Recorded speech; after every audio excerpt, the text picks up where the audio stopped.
Next Mithun bail petition అవాక్కైన supreme. మొత్తానికి బోర్డర్లో కన్నా సుప్రీంకోర్టులోనే చాలా ఉద్రిక్త వాతావరణం నెలకొందంటండి. అదే సుప్రీంకోర్టులో ఇవాళ మిథున్ రెడ్డి బెయిల్ ఆర్గ్యుమెంట్స్, ఆయన బెయిల్ ఇవ్వద్దని బెయిల్ ఇవ్వాలని చెప్పని అటు ఒక ఇద్దరు సీనియర్ కౌన్సిల్స్ ఇటు ఒక ఇద్దరు సీనియర్ కౌన్సిల్స్ అప్పీల్ చేసి వాళ్ళు ఆర్గ్యుమెంట్స్లోకి రావడంతో ఒక్కసారిగా వాళ్ళని చూసినటువంటి సుప్రీంకోర్టు న్యాయమూర్తులు ఇద్దరు కూడా వామ్మో పాక్లో కంటే కూడా ఉద్రిక్త పరిస్థితులు ఎక్కడ ఎక్కువగా ఉన్నాయన్నారంట. అంటే జనరల్గా ఒక పెద్ద కేసులు ఉన్నప్పుడు ఒకరు అప్పీల్ అవుతారు, లేకపోతే ఇద్దరు అప్పీల్ అవుతారు. కానీ ఇక్కడ నలుగురు, అటువైపుకి ఇద్దరు ఇటువైపు ఇద్దరు బలాబలాలు చూసుకోవటం కోసం వాళ్ళు వచ్చి ఇవ్వాల్సిందే అని వద్దని అనేటప్పటికి ఎవరైనా కంగారు పడతారు కదా. ఆ కంగారు పడినటువంటి పరిస్థితి ఏర్పడింది. కానీ నాకైతే ఒకటి అర్థం కావట్లేదు రాజుగారు. అంటే జనరల్గా మనం చూస్తే జగన్మోహన్ రెడ్డి గారు బెయిల్ మీద ఉన్నారు, ఆయనకి ఇబ్బంది లేదు. అవినాష్ రెడ్డి బెయిల్ మీద ఉన్నాడు, ఆయనకి ఇబ్బంది లేదు. మిథున్ రెడ్డి బెయిల్ మీద ఉన్నాడు, ఆయనకి ఇబ్బంది లేదు.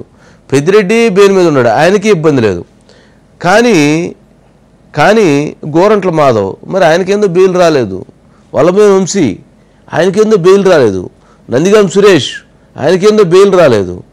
మరి డీజీ సీతారామాంజనేయులు మరి ఆయనకేందో బెయిల్ రాలేదు. మరి వీళ్ళందరికీ ఏమన్నా బెయిల్ వచ్చినాయి, వీళ్ళందరికీ ఏమన్నా బెయిల్ రాలేదు. ఏంటో ఆ తర్కం ఏందో నాకైతే అర్థం కావలేదు. మరి వీళ్ళు అప్పీల్ చేసుకోవటంలో, వీళ్ళు దాన్ని చేసుకోవటంలో మరి ఎక్కడన్నా లోపం ఉందా లేదా, ఎక్కడన్నా వీళ్ళు సరైనటువంటి విధానంలో వెళ్ళలేదా అనేటువంటిది పక్కన పెడితే మొత్తానికి ఇక్కడైతే కొంచెం ఆ చర్చ జరుగుతుంది ఆ పార్టీలో. ఇదేంటండి మా వాళ్ళందరికీ ఏమన్నా బెయిల్ రావట్లేదు, వాళ్ళందరూ ఏమన్నా బెయిల్ వస్తుంది, వాళ్ళందరూ ఏమన్నా బయట ఉంటున్నారు, మా వాళ్ళందరూ ఏమన్నా లోపల ఉంటున్నారు, అసలు ఏం జరుగుతుంది, ఎక్కడ ప్రమాదం ఉంది, ఎక్కడ తప్పు జరుగుతుంది అనే దాని మీద వాళ్ళు కొంత ఆ పార్టీలో అయితే అంతర్గతంగా ఒక చర్చ అయితే జరుగుతుంది. ఎందుకంటే లోపల ఉన్నటువంటి వాళ్ళకి ఆ బాధ ఉంటుంది కదా, లోపల ఉన్నటువంటి వాళ్ళు ఆ పెయిన్ పడతారు కదా. అందుకని వాళ్ళు ఇదేంటి మరి మిథున్ రెడ్డికి వచ్చిన బెయిల్ మాత్రం నాకు మాత్రం రాకూడదా అని చెప్పిన పాపం వంశీ బాధపడటంలో తప్పు లేదు కదా. అట్లాగే ఎవరన్నా కావచ్చు బెయిల్ రావాలని కోరుకుంటారు, బయట ఉండాలని కోరుకుంటారు.